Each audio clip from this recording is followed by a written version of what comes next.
ముఖ్యంగా పాలపల్ల దూడల్ని ఎంపిక చేసుకునేటప్పుడు చాలా జాగ్రత్తగా చూసుకోవాలి. కాళ్ళు, వాటి నడుము, మెడ అన్ని ప్రతి ఒక్కటి గమనించుకోవాలి.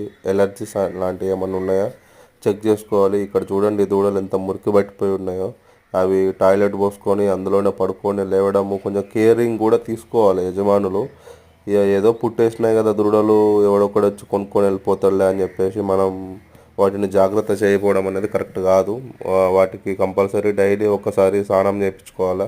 నువ్వు సబ్బు వేసి రుద్దపోయినా కానీ మంచినీళ్ళతో బాడీ వాష్ చేసుకుంటే కొంచెం ఎలర్జీ లాంటివి టచ్ చేయకుండా ఉంటాయి. ముఖ్యంగా ఒకటికి 2 సార్లు నడిపించుకోవాలి దూడని. నడిపించి కాళ్ళు బెండ్ అవుతున్నాయా, బాగున్నాయా లేవా అనేది గమనించుకొని, కాళ్ళు సరిగ్గా ఉండి అన్ని అవయవాలు బాగుంటేనే బాలపల్ల దూడల్ని కొంచెం డబ్బులు ఎక్కువ పెట్టైనా కొనుక్కొని మేపుకోవచ్చు. మీరు ఇది మాత్రం గమనించుకోవాలి.